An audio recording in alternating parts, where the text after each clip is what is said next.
And his assumptions were the people that my friend had organized. So he had one of his workers to call me to ask me to come down and see him. And I said, yes, I'll do that. We'll be there.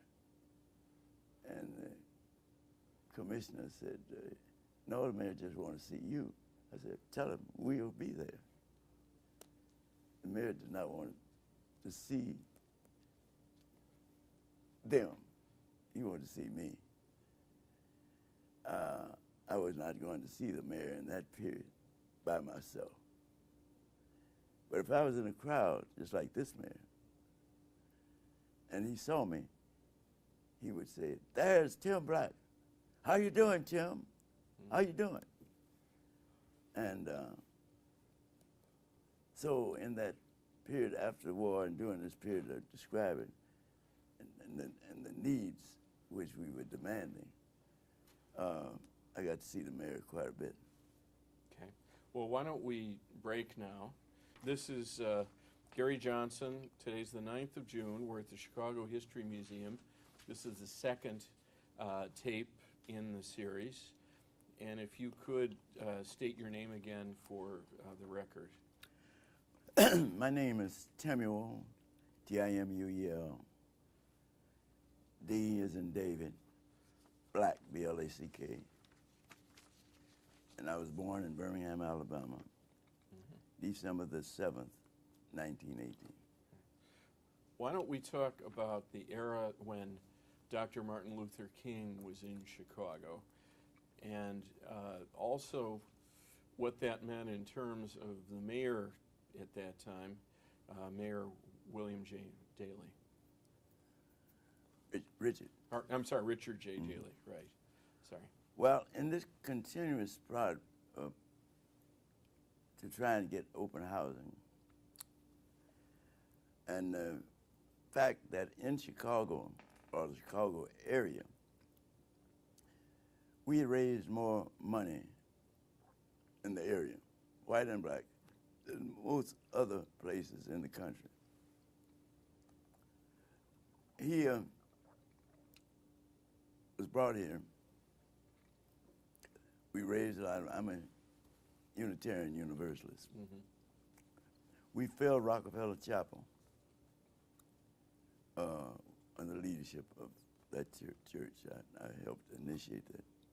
We thought at first we didn't have enough people to fill the little chapel that we have there at 56th and 57th and Woodlawn. Soon found out that King's popularity had grown so that we had to get a larger place.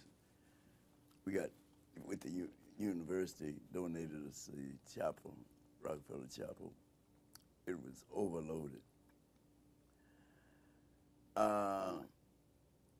He had a special friend here, there, who, Abraham Patterson Jackson, who was a classmate of mine at DuSable, had built this Liberty Baptist Church at 49th and King Drive, now Martin Luther King Drive.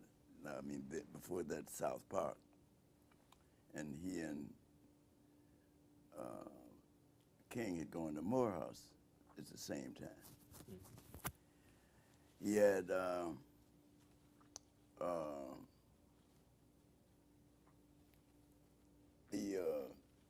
unions in Chicago, packing house workers. And in fact, they began to raise the first money. But Chicago gave him the impression that it was a good place to be in terms of the movement. He now wants to move the movement, which is concentrated in the South, northward. Johnson is in trouble at this time, as well as Adam Clayton Powell in New York, congressman in New York. They need an issue. Here in Chicago, on a public level, we had been struggling on the housing issue for all those years that I've described earlier. We had a chairman,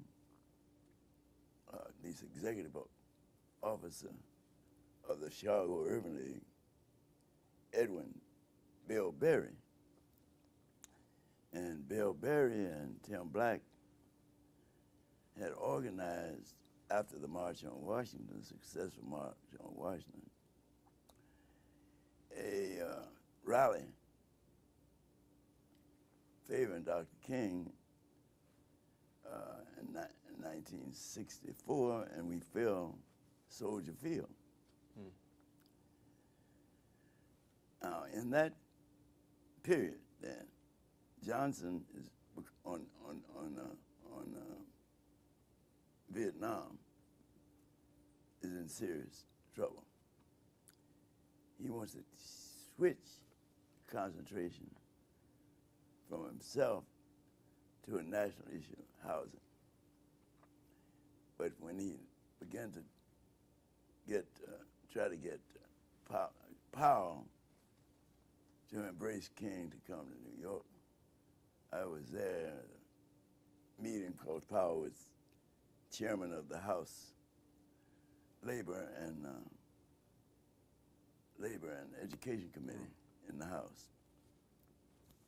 But Powell was in trouble because of a rumor, more than a rumor, about him and a young lady.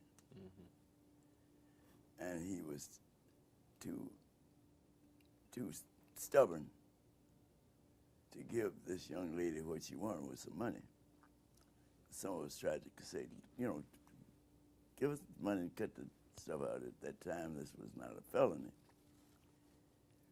And he refused. Well, when he was asked, could Dr. King come to New York, I was there in D.C. when he made this statement. We don't need Dr. King. We have Adam Clayton Powell, Jr. Admitting he couldn't go there. Cleveland, newly elected black mayor of Cleveland, didn't want him there either. Is that Louis Stokes? Is that who that was? Yeah, that was Stokes. Some of us helped get elected in the first election that he won. See, we had a roving group of the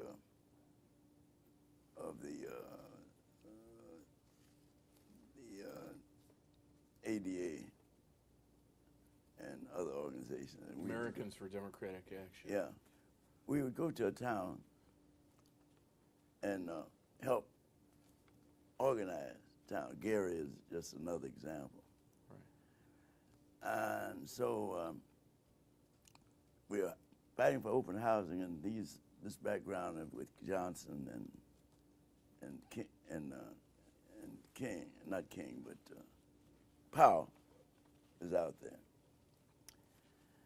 And so Bill Berry, not realizing what a trap he was in because of the general support of the Urban League from outside conservative forces.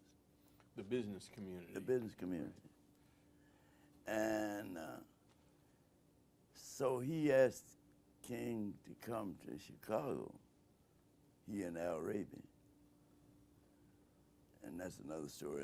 I'm partially responsible for Al Raby because I was asked to be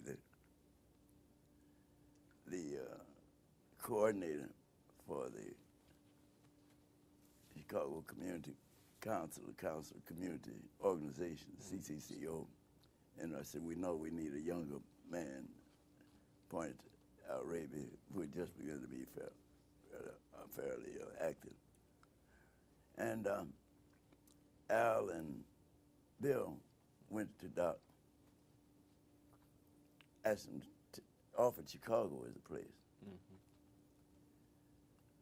I wrote to him, to King, that you don't know what you be walking into. That's one of the letters that I threw out. You are walking into a trap. All of these people have obligations to power forces. Well, you'd have to understand Dr. King. He was constantly trying to push, in quotes, the black middle class into the struggle. Most of the black middle class belonged to the political forces, one way or the other. The reason I don't have a lot of money is because I refused to be caught in that. That was what Daley was calling me to come talk with him about. And I wasn't going to see the mayor by myself. Co-opt you. Yeah, that's what had happened. And there are many names that I could use that you have over you. And so when I wrote to Bill Berry about, when I wrote to Dr. King about that, he wrote me back a beautiful personal letter explaining in intellectual terms that, you know, the God and then the struggle. And Doc was a fantastic person. He could go from the highest intellectual down to the, in such a way that you didn't know he was sliding until you began to measure the distance between where he started. And I wrote him, and then he responded with this fantastically personal thing. He wasn't. It was explaining to someone that he liked why he was doing what he was doing, and giving it a moral as well as a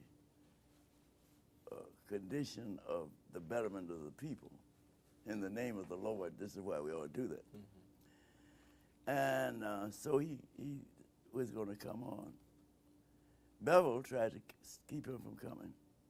You know, Bevel's wife, Diane Nash, was a Chicago person, born and reared in Chicago from a quite middle-class family. I think she's not well right now.